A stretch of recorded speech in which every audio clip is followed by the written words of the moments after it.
ముఖ్యమంత్రి గారికి నేను అనేది ఒకటే సార్, మీరు పాలసీలు తెస్తామన్నారు. ఇప్పటివరకు అయితే తెచ్చిన పాలసీ అయితే ఇది లేదు. మీకు ఇప్పటివరకు ఏ పాలసీ లేదు. జలసీ తప్ప కేసీఆర్ అంటే ఏ పాలసీ లేదు మీకు. అది మీ ప్రారంభం, మేము చేయగలిగింది ఏం లేదు. అధ్యక్ష వారే అన్నారు. అధ్యక్ష ఇది ముఖ్యమంత్రి గారి స్టేట్మెంట్ పత్రికల్లో వచ్చింది, నేను వారికి పంపిస్తాను, దయచేసి చూసుకోండి. మహేశ్వరం వెళ్ళినప్పుడు ఏం చెప్పారు?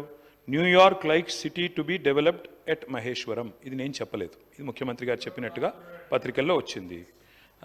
తప్పైతే ముఖ్యమంత్రి గారిని చెప్పమానండి. ఇది రెండోది చెప్పారు అధ్యక్ష. Thames like make over for Musi, ఇది చెప్పారు. అంటే లండన్ని మూసీ కాడ కడతాము, మహేశ్వరం కాడ న్యూయార్క్ కడతామని వారు చెప్పారు, చూసుకోండి. రెండోది అధ్యక్ష, వారు కొన్ని ప్రశ్నలు అడిగారు. ఆర్టిఫిషియల్ ఇంటెలిజెన్స్ అన్నారు. సరే, ఎవరి ఇంటెలిజెన్స్ ఏంటో ప్రజలు తెలుస్తారు, మాకేం బాధ లేదు. మేము కొంత చదువుకుని వచ్చినాం అధ్యక్ష. మా నాన్నగారు చదివిచ్చారు. నేను 2 మాస్టర్ డిగ్రీలు చేసిన. పూణేలో రాహుల్ గాంధీని అంటున్నారా, ఎవరిని అంటున్నారు? సరే, పూణేలో నేను మాస్టర్స్ చేసిన బయోటెక్నాలజీలో. తర్వాత న్యూయార్క్ ఎంబీఏ చదువుకున్నా. అంతో ఇంత చదువుకున్నా, ఉద్యోగం చేసిన. గుంటూరులో కూడా ఇంటర్మీడియట్ చదువుకున్నా. సరే, నేను అంతటా చదివినా. సరే, నేను చదువుకున్నా, సర్టిఫికెట్లు చూపెట్టే పరిస్థితి నాకుంది.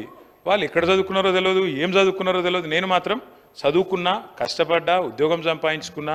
అదే ఉద్యోగం ఇది ఇండియాకి వచ్చినా.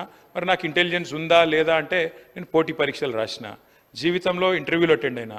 మరి ముఖ్యమంత్రి గారి గతం ఏందో నాకు తెలియదు, రకరకాలుగా చెప్తుంటారు కానీ నాకు గతం తెలియదు. నేను అనేది ఒకటే అధ్యక్ష, ఎవరి ఇంటెలిజెన్స్ ఏందో వారు ఇప్పుడేం మాట్లాడినరో నేనేం మాట్లాడినరో మీరు కూడా విన్నారు. నేను వారిని ఏం అనను సార్, ఎందుకంటే వారు ఎలా అదృష్టం. రేవంత్ రెడ్డి గారు వారు అదృష్టవంతులు.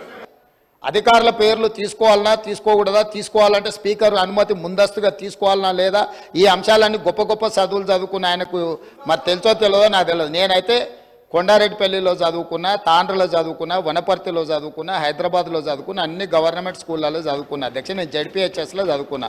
నేను గుంటూరు పోలేదు. నేనేమో జ్ఞానం కోసం పక్క రాష్ట్రాలకు పోయి చదువుకోలే.